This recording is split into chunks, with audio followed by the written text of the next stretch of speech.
Selamat datang di sesi 4 Google Sheets, Inventaris Aset dan Dashboard Data.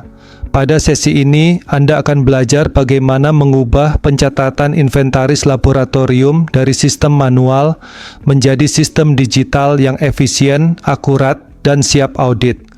Melalui Google Sheets, kita akan membangun struktur data inventaris, menerapkan otomatisasi, serta menampilkan data dalam bentuk dashboard interaktif. Mari kita mulai perjalanan menuju laboratorium yang transparan, kolaboratif, dan berbasis data. Inventaris digital adalah sistem pencatatan aset yang memungkinkan setiap data dikelola secara daring, akurat, dan mudah diperbarui.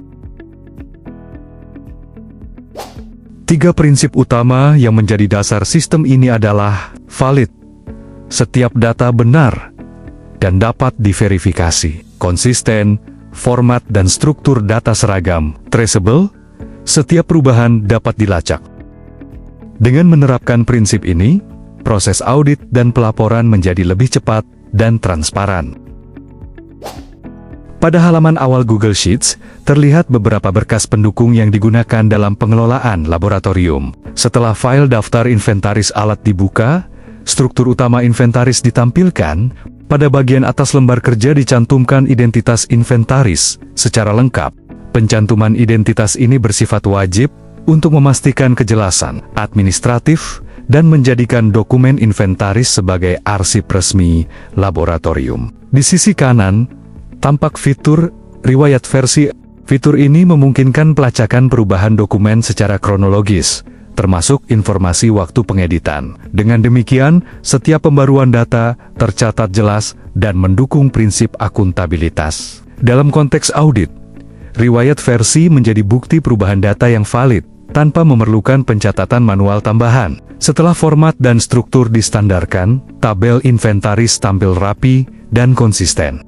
Seluruh alat tercatat pada baris-baris yang jelas, sehingga mudah dipantau. Dengan tersusunnya inventaris digital yang standar, proses pengelolaan aset laboratorium menjadi lebih efisien, transparan, dan mudah dievaluasi. Langkah berikutnya adalah otomatisasi dan validasi data. Gunakan fungsi dasar seperti sum, sumif, sumif untuk menghitung jumlah aset.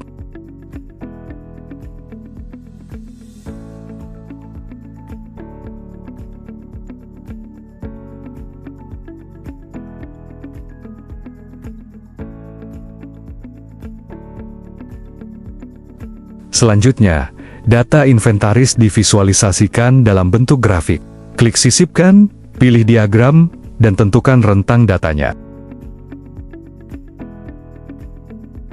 Setelah grafik muncul, atur judul serta nama sumbu agar informasi lebih jelas.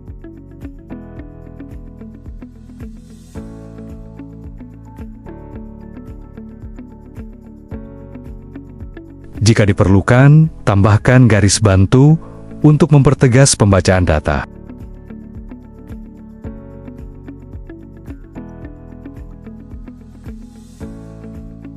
Kemudian, buat diagram lingkaran dengan langkah serupa untuk menampilkan persentase kondisi aset. Terakhir, rapikan judul, label, dan tampilan grafik. Dengan langkah ini, dashboard inventaris menjadi ringkas, informatif, dan siap digunakan untuk analisis serta pelaporan. Kini Anda telah memahami bagaimana Google Sheets dapat digunakan untuk mengelola inventaris laboratorium secara digital. Dari perancangan tabel, otomatisasi data, hingga pembuatan dashboard KPI, semuanya mendukung sistem kerja yang efisien, transparan, dan siap audit. Selanjutnya, terapkan langkah-langkah ini pada babak 1 hingga 3 di LMS IC Institute. Lalu uji pemahaman Anda melalui kuis formatif. Jadikan data sebagai dasar keputusan dan bangun budaya laboratorium yang profesional dan berbasis bukti. Selamat mengikuti pembelajaran sesi 4 Google Sheets, Inventaris Aset dan Dashboard Data. Mari kita wujudkan pengelolaan inventaris laboratorium yang efisien, akurat, dan transparan melalui sistem digital berbasis Google Workspace. Ikuti setiap langkah pembelajaran dengan penuh rasa ingin tahu dan tanggung jawab profesional. Karena data yang tertata rapi adalah kunci menuju laboratorium yang cerdas, siap audit, dan berintegritas.